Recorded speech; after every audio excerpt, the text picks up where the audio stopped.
Et si le cancer, ce n'était pas juste une histoire de malchance? C'est une idée assez audacieuse qu'on va explorer aujourd'hui. Une approche qui s'intéresse moins à la maladie elle-même qu'à l'environnement qui lui a permis de naître et de grandir. Notre propre corps. On entend souvent dire que le cancer, c'est une sorte de loterie génétique, une mutation qui arrive au mauvais endroit, au mauvais moment. Bref, pas de chance. Mais est-ce que c'est vraiment toute l'histoire? Est-ce qu'il n'y aurait pas des facteurs, des choses qu'on peut influencer, qui joueraient un rôle bien plus grand qu'on ne l'imagine? Pour bien comprendre cette nouvelle perspective, la médecine fonctionnelle utilise une métaphore qui est vraiment parlante. Le cancer ne serait pas juste une graine défectueuse qui apparaît comme ça par hasard, non. Ce serait plutôt le fruit d'un sol, c'est-à-dire notre corps, qui est devenu, avec le temps, contaminé et aride. En gros, un terrain parfait pour que cette mauvaise graine puisse germer et s'épanouir. Alors, allons-y, plongeons dans cette idée. On va voir ensemble comment ce fameux terrain interne pourrait être en fait le véritable acteur principal de l'histoire, bien plus déterminant que le simple hasard.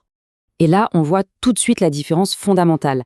D'un côté, on a la vision conventionnelle qui se concentre sur la graine, la tumeur. Le but, c'est de l'attaquer, de la détruire.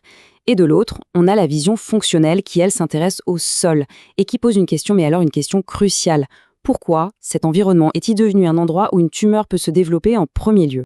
Bon, commençons notre enquête avec le premier suspect identifié dans les sources, un problème qui se situe au niveau de notre barrière intestinale. On entend souvent parler du syndrome de l'intestin perméable.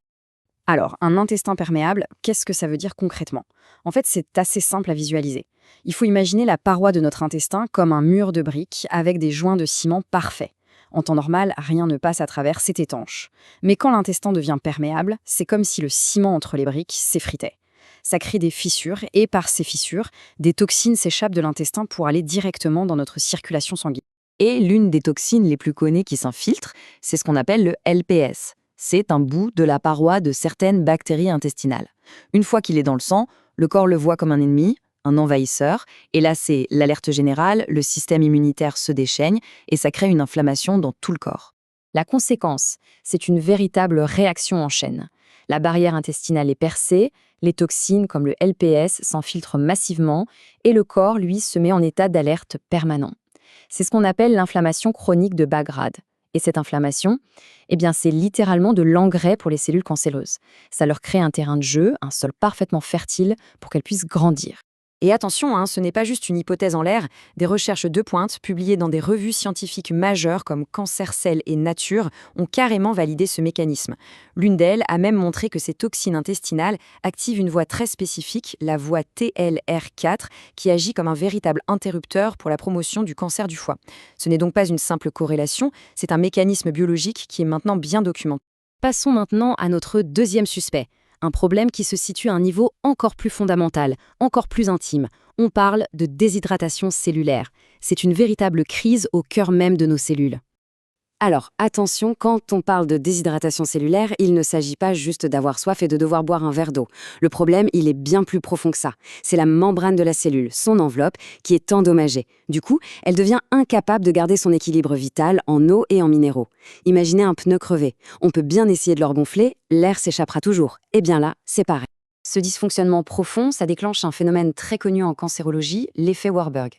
Pour faire simple, une cellule saine, c'est un peu comme un moteur hybride hyper efficace. Elle utilise l'oxygène pour produire plein d'énergie proprement. Mais une cellule déshydratée, en crise, elle panique. Elle bascule sur un vieux moteur à combustion qui brûle du sucre, beaucoup de sucre, de manière sale et très peu rentable. C'est un mode survie et c'est la signature métabolique des cellules cancéreuses. Du coup, la séquence est vraiment implacable. La membrane est abîmée, la cellule ne peut plus s'hydrater correctement, ce qui déclenche une crise énergétique majeure. Pour survivre, elle bascule vers ce métabolisme d'urgence, l'effet Warburg. Et à ce moment-là, les signaux internes qui lui disent normalement « stop, arrête de te diviser » sont complètement court-circuités. La voie est alors libre pour une multiplication anarchique et sans fin. Et là aussi, la science vient confirmer tout ça.